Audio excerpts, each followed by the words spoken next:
Welcome to Mythos AI, your source for Cliff's Notes on complex subjects. Join Anna and Phil for yet another engaging conversation. Welcome to our deep dive into the 2008 Bucharest NATO summit. Sure. This summit is often considered a turning point in the relationship between NATO and Russia, with repercussions still felt today. To understand why, we need to look back at how NATO's role evolved after the Cold War ended. The collapse of the Soviet Union in 1991 left a security vacuum in Europe. NATO, originally formed to counter Soviet expansion, had to redefine its purpose. The alliance shifted focus to crisis management and peacekeeping, particularly in the Balkans, which were experiencing ethnic conflicts and instability. One example of this shift is the Dayton Agreement, brokered by NATO in 1995. This agreement brought an end to the war in Bosnia, establishing a framework for a multi-ethnic state. Another key development in NATO's post-Cold War evolution was the launch of the Partnership for Peace program in 1994. This program aimed to foster cooperation and trust with former Warsaw Pact countries and newly independent states in Eastern Europe. Essentially, it offered a path for these nations to align with NATO, adopt democratic reforms, and potentially join the alliance. This initiative led to a series of NATO enlargements, starting with Poland, Hungary, and the Czech Republic in 1999. A second, larger wave of enlargement followed in 2004, bringing in 7 more countries, including the Baltic states of Estonia, Latvia, and Lithuania. Each expansion wave brought NATO closer to Russia's borders. This naturally raised concerns in Moscow, which viewed NATO expansion as a potential threat to its security and influence. These simmering tensions came to a head at the 2008 Bucharest summit. The summit became a battleground over the issue of granting membership action plans, or MAPs, to Georgia and Ukraine. A MAP is a crucial step towards full NATO membership. It signifies a commitment from the alliance to support a country's preparations for eventual membership. The United States strongly advocated for granting MAPs to both Georgia and Ukraine. The Bush administration saw this as a crucial step in extending NATO's security umbrella eastward and countering what it perceived as growing Russian assertiveness. However, key European allies, notably Germany and France, pushed back hard against this proposal.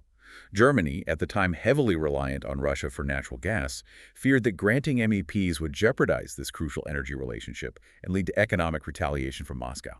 France, on the other hand, had a more nuanced position. They argued that NATO should prioritize its existing commitments, particularly the ongoing mission in Afghanistan, which was straining the alliance's resources. They also stressed the need for internal cohesion within NATO, expressing concerns that pushing forward with MAPs without full consensus could damage the alliance's credibility and unity. This disagreement between key NATO members created a deadlock at the summit. The resulting declaration was a masterpiece of ambiguity. It stated that both Georgia and Ukraine would eventually become members of NATO, but provided no concrete timeline or process for their accession. This outcome satisfied no one. The United States was disappointed by the lack of a clear commitment to Georgia and Ukraine. Both countries felt betrayed by what they perceived as a broken promise from the West.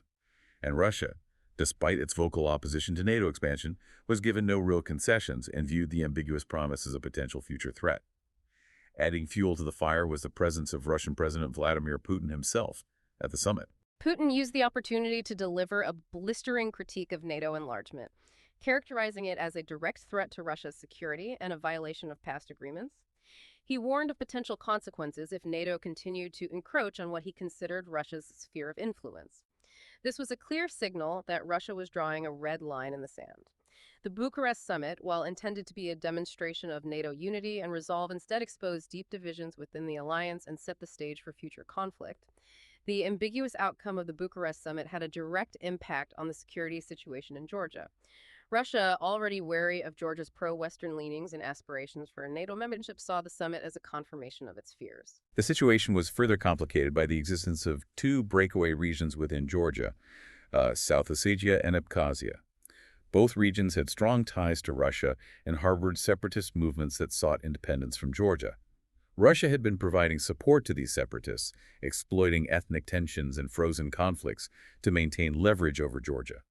A frozen conflict in this context refers to a situation where active fighting has ended, but no political solution has been reached, leaving the underlying issues unresolved and the potential for renewed conflict always present. In the months following the Bucharest summit, tensions between Georgia and Russia continued to escalate.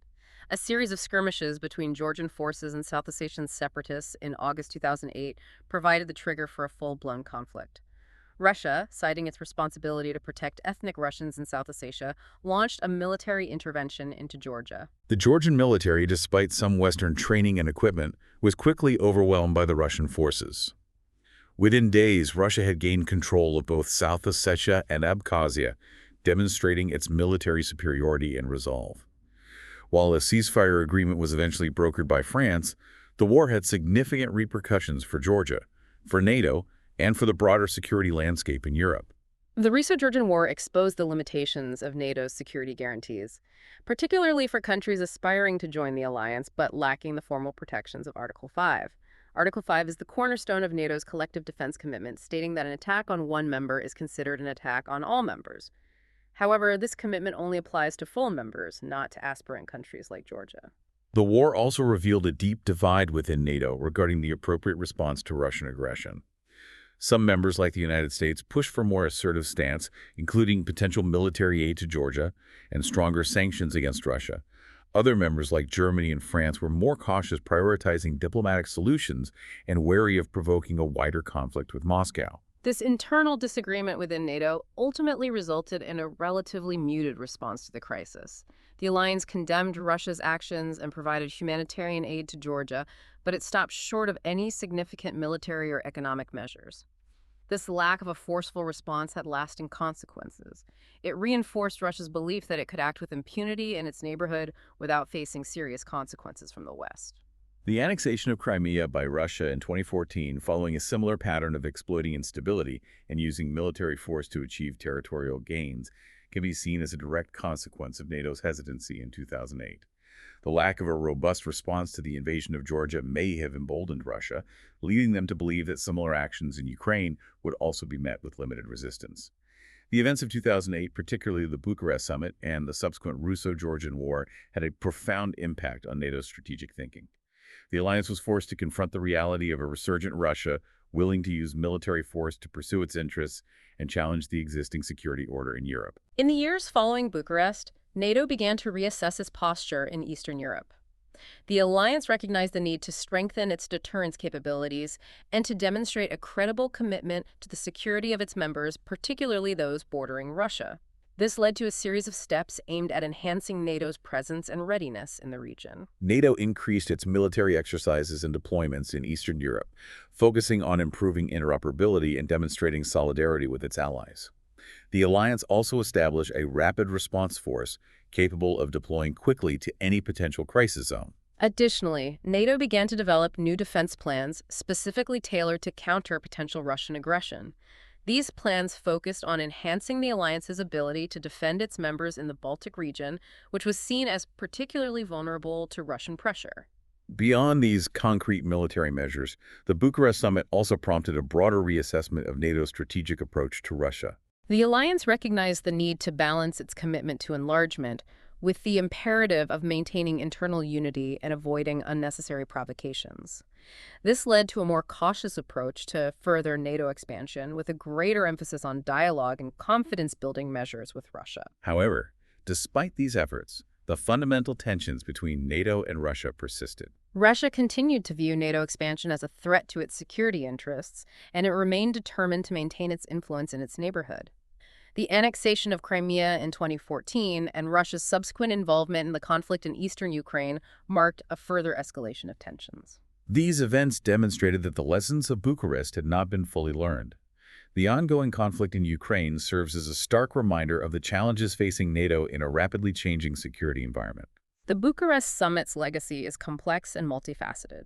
It underscored the enduring tensions between NATO's eastward expansion and Russia's determination to maintain its sphere of influence. It also revealed the internal divisions within NATO, particularly between the United States, which championed a more assertive approach toward Russia, and some European allies who prioritized maintaining economic and political ties with Moscow.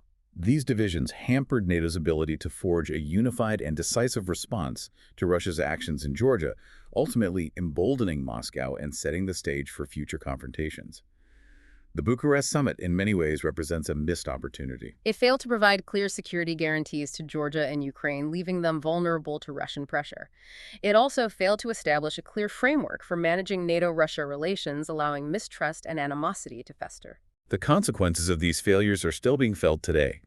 The ongoing conflict in Ukraine, sparked by Russia's annexation of Crimea in 2014 and its subsequent support for separatists in the eastern Donbas region, is a direct outgrowth of the unresolved tensions and strategic miscalculations that were laid bare in Bucharest. The summit's legacy serves as a stark reminder of the importance of clear communication, strategic foresight, and a willingness to act decisively in the face of aggression. It also highlights the need for NATO to maintain internal unity and to present a credible deterrent to potential adversaries. The Bucharest summit, while ultimately a disappointment in terms of its immediate outcomes, has nonetheless provided valuable lessons for NATO. It has forced the alliance to confront the challenges posed by a resurgent Russia and to adapt its strategy and posture accordingly. NATO has since strengthened its military presence in Eastern Europe, enhanced its defense planning, and increased its focus on hybrid warfare threats. It has also intensified its efforts to support partners like Georgia and Ukraine, providing them with training equipment and political support. While these measures are important steps in the right direction, the fundamental challenges that were exposed in Bucharest remain. NATO must continue to grapple with the question of how to manage its relationship with Russia, how to deter further aggression, and how to provide credible security guarantees to its partners in Eastern Europe. The Bucharest summit, therefore, serves as both a warning and a call to action.